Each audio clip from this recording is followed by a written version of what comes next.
Waakiri n'erya Mwana n'erya Mwoyo Omutuukirivu. Amiina. Essaala Bikira Maaliya gy'ateesammula. Ayi Mariya Kabaka wange mmange, nze neeyanjulira gy'oli nga sirina kye ndekayo, ate nkusingira omusingo gw'okwagala kwange. Nkusitulira leero amaaso gange, amatu gange, akamwa kange, omwoyo gwange, nange nkwekwasa nze n'omulamba. Ayi mmange omulungi, bw'olaba neerimbise ku ggwe, naawe nkuuma nzibira nga omuddu owwo ku bubwo. Daughters and sons of God, I greet you in the mighty name of Jesus Christ, our Lord and Savior. Munyenye yaffe eya wiiki eno, sisinkana obujjuvu bw'omukwano n'ekisa kye. Sisinkana obujjuvu bw'omukwano n'ekisa kye ye munyenye yaffe eya wiiki eno. Nze kamwa koogera nafuna omukisa obulamu bwange obw'emyaka emito, ne mbeerako ne jjajjange Nakibuuka Elizabeth awummule mirembe. Abantu baagala bannaabwe, naye bannange jjajja mukyala yanjagala. Yanzigya mu bazadde bange nga nkyali muto, kale ne nsoma primary ne secondary nga ndi mu mikono gye. Olw'okuba ewa jjajja n'ewa taata waali Kinnyana Mpindi, baganda bange ne bannyinaze bambuuliranga ebintu eby'enjawulo jjajja bye banyumizanga ku nze bwe nnabanga siriiwo. Nga bw'obiwulira byali byoleka bwolesi nga jjajja ono bwe yali bambi anneenyumirizaamu era anjagala ennyo. Mu bbanga lyerimu naye yakizuula era n'akitegeera nti okusinziira ku bwe nnali mulabirira ne bwe nnali muyisa mu myaka gyegyo egy'obukadde, si ye yekka yali anjagala, wabula nange nali mwagala nnyo. Yansibiranga eggolu lye natwalanga ku ssomero, bambi yampangayo kasente ke yasumululanga ku kikondoolo kye. Yanjigiriza eddiini, essaala, ennyimba, amatendo. Jjajja munnange weebale nnyo nnyo nnyo, era munnange wummula mirembe. Awo nno saakoma kuwulira buwulizi kuva eri balala nti jjajja yali anjagala, wabula neerabirako n'agange nti ddala yali anjagala. So I went from hearing that she loved me to experiencing that love. Kino emirundi mingi tekyawukana na mbeera eri wakati w'abantu bangi ne Katonda. Kuva mu buto nga tuyigirizibwa era nga twogera ku kwagala Katonda. Bangi twogera nti tumwagala nnyo era nti naye atwagala nnyo. Yes. Naye ekyewuunyisa mu bulamu bwaffe waliwo enzigi ze tutayagala ayingiremu wakati mu kwogera nti atwagala nnyo nti naffe tumwagala nnyo. Waliwo bye tuyinza okuba nga twakola naye nga ne mu ssaala tetuguma kubikoonako, anti olwo mbu tugezaako okubimukweka. Ekyewuunyisa Katonda talina kisobola kumukanga ku ggwe, wadde ekibi kyonna kyakaluubirizibwa okusonyiwa abaana be, okuggyako okuma Mwoyo Mutuukirivu nga bwe kiri mu kitabo ekitukuvu. So it's better that you open all the doors for him and allow him enter if you truly love him. Nsaba okuba akafaananyi ng'omaze ne munno emyaka egisukka mu 15, naye nga bingi by'omuzuulako by'ataakugamba. Oyinza okutandika okubuusabuusa ddala oba akwagala. Kati nno kankugambe ky'oyinza okuba ng'obadde weerabidde ku Katonda. Yamanya bulungi nga gwe nange bwe tuli aboonoonyi, yakimanya dda era akimanyi bulungi nti nze naawe tuli boonoonyi. Era kwe kusalawo okujja atutaase, atulwanirire, era nga kino kyamutuusa ne ku Kalivaaliyo okutufiirira nze naawe. Mu kino ntegeeza ki? Nti Katonda yakulonda, yakwebonanya era n'asalawo okukwagala nga gwe tonnaba wadde okumumanya. Friends, let's go from hearing about the love of God to truly developing and experiencing it. leka omukwano gwa Katonda tuve mu gguulirako obuwulizi wabula tuguyingiriremu ddala era tugwewulire. Nabagamba nti ng'omuntu bwaffe twonoona, tugwa, tuseeseetuka. Wabula gye tukomye okugwa, gye tulina okukomya okulwana ennyo okuyimuka. Naye bw'oyonoona olw'enneema ya Katonda ne weenenya okuva ku ntobo y'omutima gwo, Omukama eyakwetondera era omusaasizi asonyiwa ebibi byo era n'okwerabira n'abyerabira. Nabagamba era kino nkiddamu nti bw'olabanga olina kye wakola ne weenenya bulungi nnyo n'ogenda mu penitensiya ne weetondera Omukama ne weenenya ebya serious, naye kati ng'owulira obuswavu n'okulumizibwa mu mutima nga kukomawo ate nga maladde okwenenya bulungi nnyo mu penitensiya, oyo taba Katonda, aba Sitaani. That condemnation and accusation is from the devil, for God forgives and forgets. Mu Yowanna omutwe ogw'omunaana batuwa olugero lw'omukyala eyakwatibwa mu bwenzi. Bamuleeta mu maaso ga Yesu bonna nga bamwetoolodde, bakutte amayinja, balinze bulinzi kumukuba okusinziira ku Yesu ky'anaayogera n'okusinziira ku tteeka lya Musa nga bwe kyalimbudde obwo. Nga balinze okuwulira ekiva ewa Yesu, baba bakyalinze bati okuwulira ekiva ewa Yesu, yakutama wansi okubaako ky'awandiika.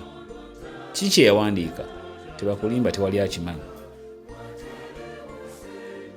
Manyi kyangu mikwano gyange okusoma evvanjiri eyo Yowanna 8, naye nga togyebuuliriddeko. Naye nsaba buli omu yeefumiitirize nga yeetadde mu bigere by'omukyalo oyo. Ensi yonna emutunuulidde, abakulu n'abato bonna bakutte amayinja. Yesu akutamye wansi, omukazi ayimiridde mu maaso g'ensi eyo yonna. Nkuba akafaananyi engeri y'omukazi wattu gye yali atintimamu. Omutima gwamubuuseemu ddabaaba. Akuba akafaananyi k'entaana, ng'ali mu kuba akafaananyi k'entaana n'engeri gye bagenda okumussaayo mu kumuvumirira okungi. Bw'aba yalina abaana ng'alowooza bw'agenda okubaleka nga baamulekwa. Ebyo byonna abirowooza, tamanyi Yesu kyali mu kuwandiika wansi awo wakutamye. Tamanyi oba mu kuva wansi awo agenda kuduumira buduumizi amayinja gatandikirewo okumukubwa. Baabuwe tamanyi kiddako. Laba Yesu bw'ayimirira n'abagamba nti atayonoonangako y'aba asooka okumukuba ejjinja. Yaddawo n'akutama, agenda okutaamulukuka ogwokubiri nga beebunguludde ne bavaawo omu ku omu okutandikira kwasinga obukulu okutuuka kwasembayo. Bino byonna bigenda mu maaso, naye teweerabira nti lino etteeka lya Musa lye baali bagenda okugoberera mu kkuba omukyalo ono amayinja lyali lyawandiikibwa Katonda yennyini nga lyerimu kugeewa Musa ku lusozi Sinaayi. Era nga tewali yali asobola kulikyusa okuggyako eyaliwandiika. Jjukira nti Katonda yaweereza omwana we ku nsi si kudibya tteeka oba mateeka wabula kulongoosaamu. Olw'okuba Yesu Kristo Katonda ddala, mu kukutama wano yali ali mu kukyusaamu katono mu ekyo ye yennyini kye yali yawandiika ku mayinja ku lusozi Sinaayi. Abayinza okuba nga mukyerabidde, eyali ku Sinaayi ne Musa ye yennyini ali wano n'omukyalo ono. Muli nkuba akafaananyi nga wansi we yali akutamye Yesu yali ali mu kuwandiika kigambo mercy, mercy, busaasizi, busaasizi. Bw'atyo ng'akutaamulukuse ogwokubiri, era nga bonna abaali bagusalira omukazi baweddewo basigaddewo ababiri, ye n'omukyalo oyo. Yesu yagamba omukyalo ono nti kale genda neetoddangamu okwonoona. Go but sin no more. Saagala kugamba mukazi oyo kye yali awulira na kye yali alowooza mukadde ako, naye naawe osobola okukiteebereza. kati kankubuulire ono omukazi ku kye yayitamu ne kye yalaba, she not only heard but also experienced the love and the mercy of God. I'm saying that she not only heard but also experienced the love and mercy of God. Ebibye byava mu kuba nti yawulirako Yesu nga bw'amwagala era bw'asaasira. Byava ku ekyo. Kye yawuliranga obuwulizi yakirabako, yakifunako era yakiyitiramu ddala. Kituufu yali yawulira ku by'amaanyi n'ebyamagero Yesu bye yali akola.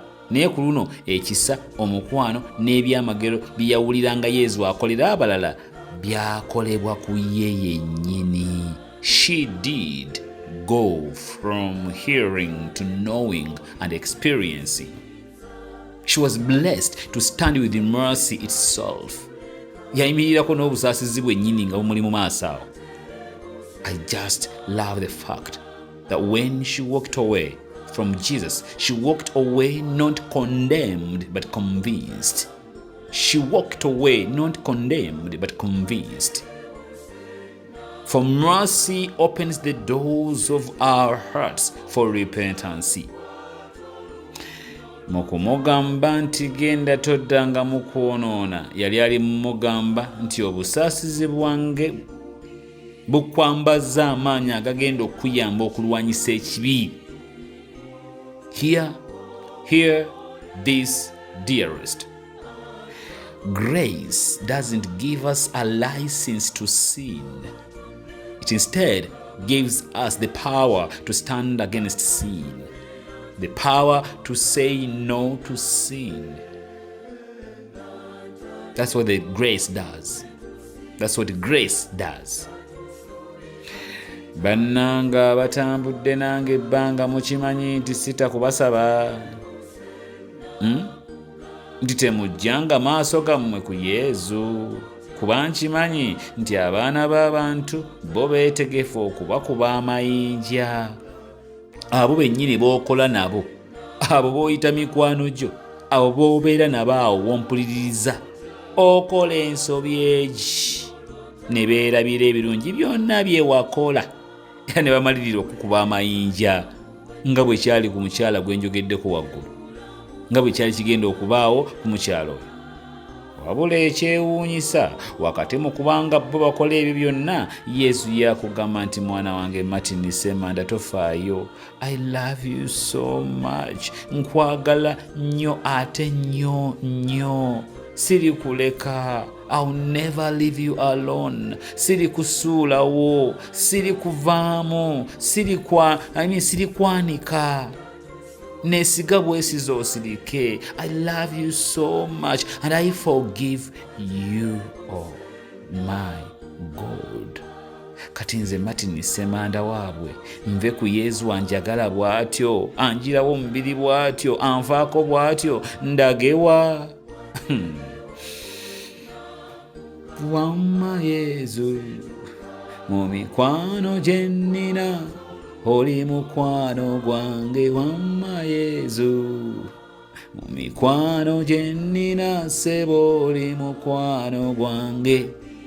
Munnange nkusabira mu wiiki eno Yesu wange oyo omwagalwa akunsisinkanyiza obujjuvu bw'omukwano gwe. Keeping in mind that great things happen when God mixes with man.